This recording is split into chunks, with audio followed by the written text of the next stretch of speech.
What up, homies? This is Coach Carley, and you're watching the Decaf Debrief.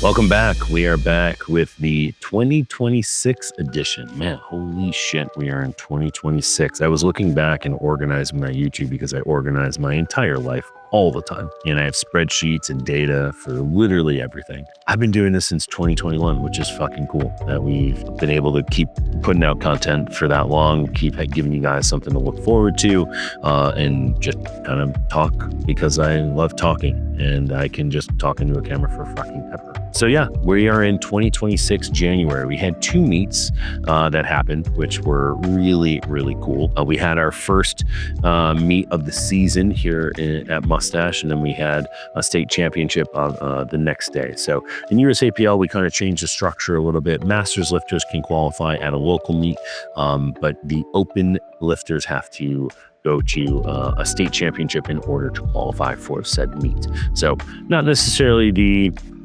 worst thing in the world, but also something that puts a little bit more pressure on those situations that happen. So yeah, it was great. A good start to the month, which is fantastic. So first up, we had our meet. Typically, this meet was called Mustache Mayhem. We renamed it to Who Let the Dogs Out Classic. And yes, that is a complete play on words.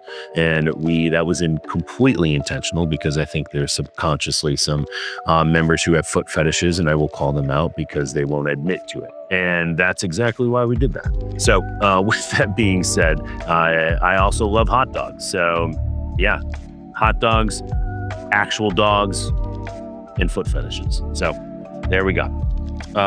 We had 7 people compete. Our first one was my mother-in-law, Margaret. She qualified for nationals. I think she forever thought that she would be done competing. And if you were to ask me last year, I'd be like, I'm not really sure. We're like back into a little bit of squatting. We can deadlift a little bit. Bench is going really good. And here we are, qualified for nationals and did really well. The only thing that was down a lot was her deadlift, only because we haven't trained it as heavy or as hard. So besides that, we had a great meet. We went 8 for 9, hit a bench PR, all-time bench PR. Squat was within like 5 kilos of her best. So we were in just a really good spot, which is awesome to see. Next up, we had Kayla Woodward, went 9 for 9, had 10 kilo total PR. Absolutely smashed that meet. I know that we had some interesting lifts going into it with maybe some bench not acting appropriately as it should. And then we got into the meet and we hit a PR on every lift. So, what the fuck? That's a pretty cool way to go into the day. Then we had Miss Christine Belis, and we went 9 for 9, qualified for nationals, 22.5 kilo total PR. We had some doubts going into the meet, but absolutely killed what she did. And I'm really proud that she came through and the mental was on our side that day. Then we had Mr. Rowan. Rowan went 7 for 9. First meet for this young phenom. He's going to be an absolute stud, and can't wait. I can't wait for the future for him. He has a very bright future, probably in the Teen 2 category as a shot at breaking the American record. He's absolutely a stud. So proud of him and proud of everything that he did there. Then we had Mr. Carlton. Mr. Carlton Sanders did a 9 for 9 day with a 15 kilo total PR. Really hard to complain about that. Kid puts in all the work every morning, comes in 5 a.m., 4:30 in the morning, gets in, grinds, and is absolutely crushing the game. So I'm really proud of the work that he's put in and how much that he's been rededicated to getting in all of his days in an appropriate amount of time. Then we had Mr. Chef, Mr. Chris, 9 for 9, 105 kilo total PR. That sounds like a lot. He's had some time off from competing, but he still got strong as fuck. And it's really cool to kind of see how he has ascended into a different category here and how strong that he's gotten and how consistent he's been. I know that we had a conversation sometime over the summer and he cut out drinking. He now is just rededicating himself to like getting in all of his days, getting in the appropriate amount of time. And I'm really proud of like the mindset shift in addition to the programming shift that we've had. So really cool to see that. And then last up for this meet, we had Mr. Ryan Osborne.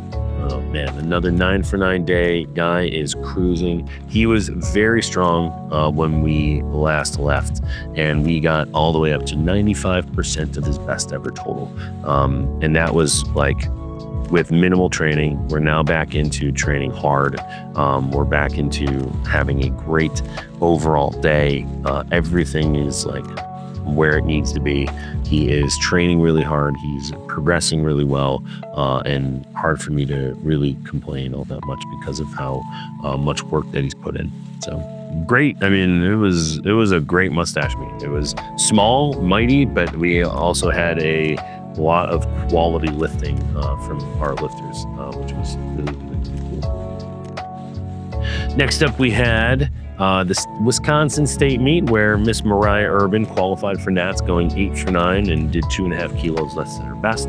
I think that we learned a lot from Mariah, what she needed to be a little bit more successful on the platform. I think what she needs on meet day, and we realized, a little bit of like how to help herself be more successful in the anxiety piece and like what she needs. And like, again, she does a great job of communicating. She does a great job with explaining what she needs. So I'm really pumped at how well she was able to do and how great everything went. And we still were able to hit some good numbers. So proud of her for how well that meet went, and we qualified for Nats. So I'm excited to see her at her first nationals in June. So we'll see you in February. Peace.